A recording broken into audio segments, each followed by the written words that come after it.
We're out in the Brooklands Museum aircraft park in front of what is quite possibly one of the most significant exhibits in the museum.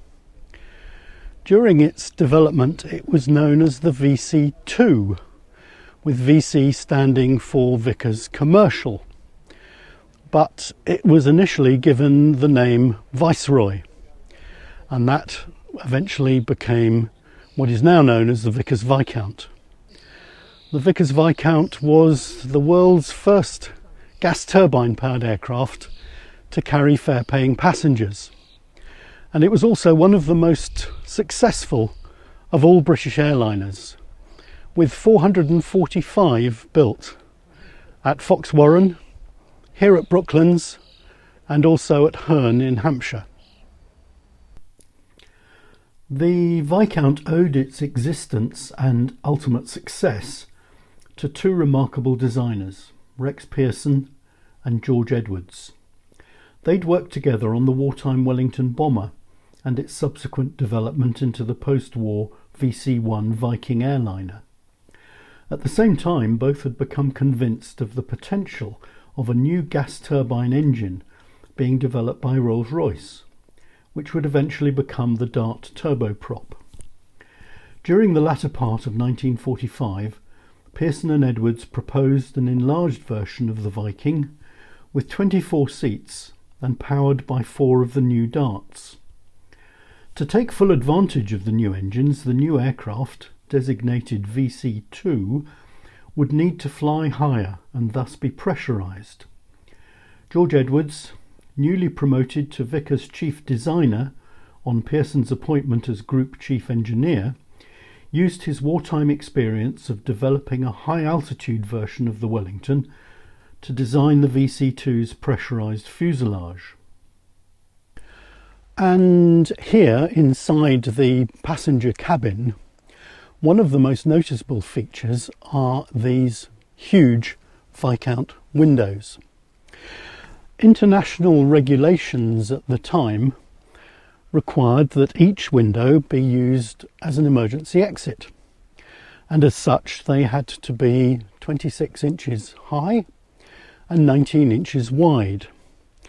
Now, George Edwards was convinced that any aperture in a pressurised fuselage had to be curved so that it avoided any stresses forming in the fuselage, and therefore he designed the windows to be ovals to the required dimension. Now, the regulations actually eased before the Viscount went into service, but it kept these huge windows throughout its operating life, and they added very considerably to the traveller's experience inside the aircraft.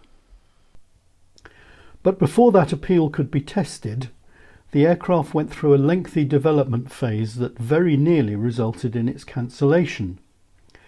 The British Ministry of Supply had agreed to finance the construction of 2 prototypes, provided Vickers funded a third and increased the VC2's capacity to 32 seats.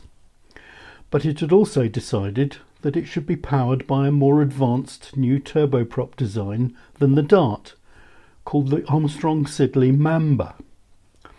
Edwards preferred the simpler Dart and kept his options open by designing the VC2's engine nacelles to take either engine.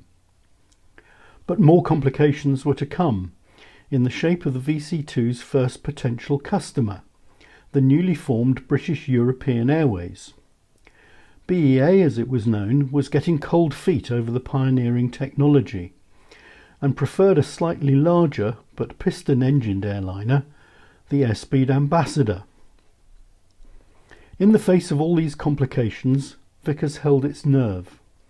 At the end of 1947, it decided to build, at its own risk, a single Dart-powered prototype of the VC2 at its wartime Fox Warren experimental site. The aircraft, for which the original name of Viceroy had been changed to Viscount on the partition of India in 1947, made its initial flight from Wisley Airfield in July 1948.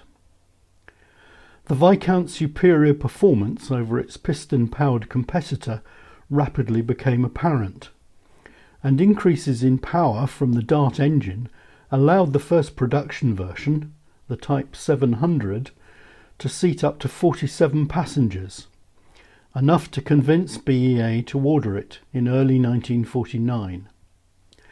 It was the start of a remarkable success story that involved a pioneering breakthrough into the North American market and worldwide sales of more than 440 aircraft, with the final Viscount flight taking place more than 60 years after the prototype first flew at Wisley.